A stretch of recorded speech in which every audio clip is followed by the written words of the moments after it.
kembali untuk studi pelajaran tadi ini untuk yang aspek finansial. Nah, di sini saya mau bertanya-tanya tentang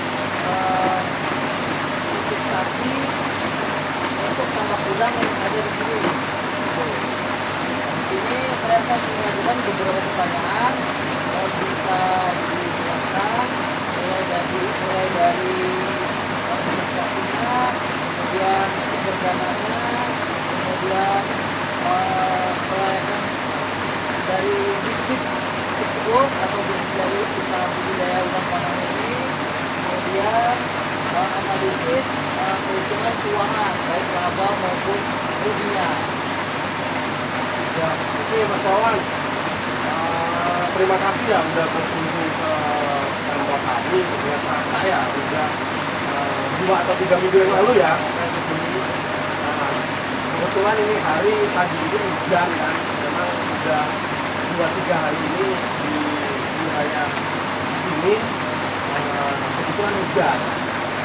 Jadi untuk beberapa perhitungan ya, untuk beberapa perhitungan di tambak sebenarnya banyak pesawat. Ya, dalam artian data-data nanti dia bisa tim kami atau kami bisa sampaikan ke kawan secara detail perhitungan investasinya.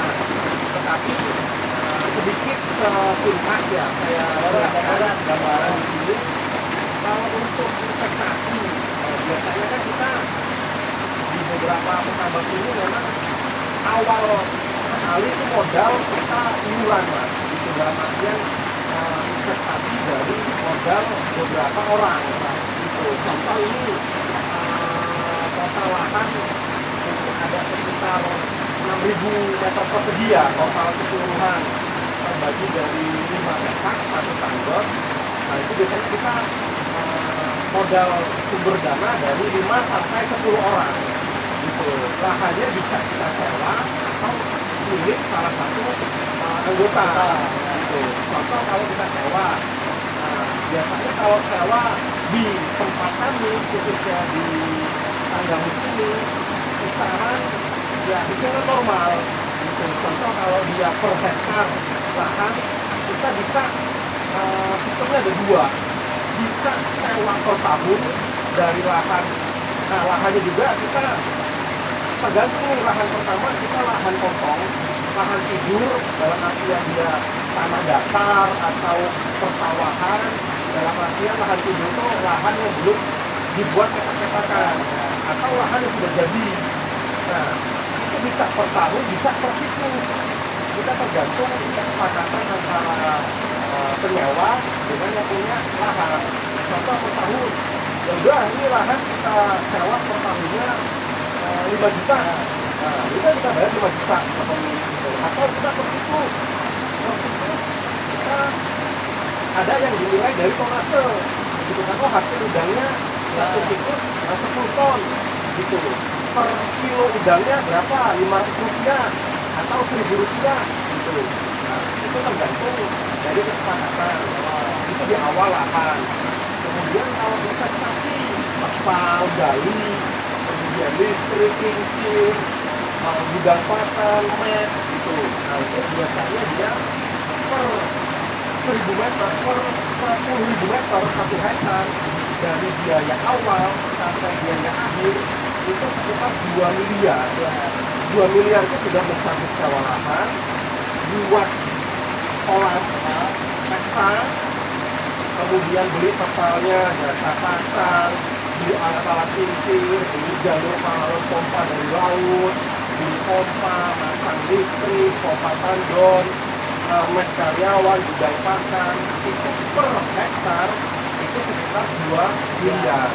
Nah, kalau ini dia hitungannya setengah hektar, ya kurang lebihnya 400 sampai 500 juta. Itu dia investasi saja. Tetapi kan kita investasi bisa sampai 10 sampai 15 tahun kemudian.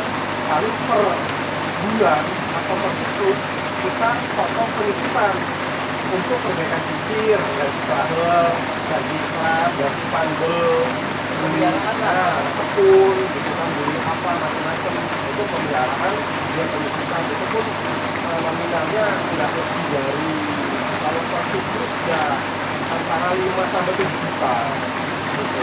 Nah kalau biaya investasi tadi seperti itu, kemudian kalau biaya operasional kita mulai dari air, gaji karyawan, konsumsi, bayar listrik, beli bibit, makan, obat-obatan sampai panen total per 1.000 meter sampai 1.400 meter persegi kalau dihitung dari luas lahan.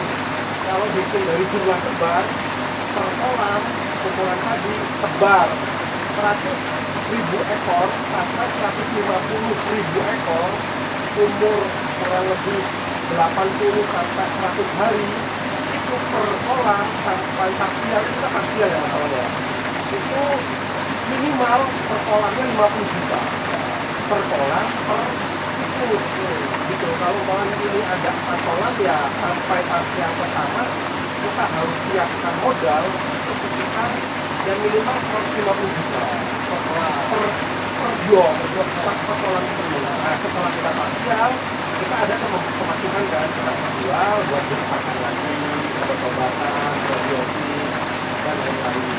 Dan memang usaha naik turun, tapi secara umum seperti itu rinciannya. Jadi secara kelayakannya ini bisa menguntungkan gitu Pak ya. Mudah-mudahan kita selalu usahakan contoh tadi dari investasi anggap aja 500 juta buat investasi awal, kemudian kita siapkan buat operasional 150 juta, berarti 650 juta itu dapat operasional siklus pertama. Kalau kita dari modal 150 juta kemudian kita bisa untung, memang kalau pembesaran udang ini sebenarnya usaha yang sangat menjanjikan di saat semuanya dalam kendali, itu bisa untung sampai 100%. Kalau kita modal 150 juta kita panen bisa dapat 200 juta. Nah anggap aja kita hitung rendah, keuntungan 30% sampai 50%, berarti kan kita per siklus itu untung sekitar 70 sampai 100 juta. Nah kalau kita modal 2M tadi, karena 150 juta buat operasional pertama, berarti kan kita kurang lebihnya itu 20 siklus gitu kan. 20 siklus itu udah bisa mengembalikan modal dari investasi total. Berarti kalau modal itu udah terkendali investasi, secara tidak sadar berarti kita udah untung. Berarti lahan yang kita gali, samparan yang kita beli, uangnya udah kembali semua gitu. Kalau dihitung tahun ya mungkin sekitar 5 sampai 7 tahun itu minimal 70% biaya investasi itu udah dari kembali. Kalau hasilnya lebih baik itu lebih cepat lagi pengembalian. Dalam artian di sini bisa saya pastikan sangat menjanjikan, sangat layak usaha pembesaran udang seperti itu teman-teman. Saya tidak ada gambaran tapi bagaimana kelayakan usahanya. Kemudian untuk analisa usahanya kan saya bisa lihat di laporannya Bisa, Pak ya. bisa. Nah, kebetulan kan kita sudah berjalan beberapa siklus selama beberapa tahun gitu kan. Nah, jadi nanti Mas Wawan bisa, nanti saya share lah. Saya contoh kita di siklus kedua atau tidak kemarin, atau karena persiklusnya kan naik turun. Nah, kita cari siklus keberapa yang nilainya rata-ratanya demikian ya, jadi supaya menjadi gambaran bahwa setiap usaha yang pasti punya keuntungan, tetapi jangan lupa juga kita ada resiko besar yang dihadapi gitu. Jadi kita harus berpikiran imbang tapi tetap harus optimis. Nah, nanti bisa saya share rincian hitung-hitungan rincinya terhadap usaha ini. Nanti mungkin itu aja Pak Bayu untuk informasinya. Nah, kalau ada salah saya mohon maaf. Ya. Terlalu tinggi itu untuk Nggak apa-apa. resiko. Ya. bisa lihat ke kamera.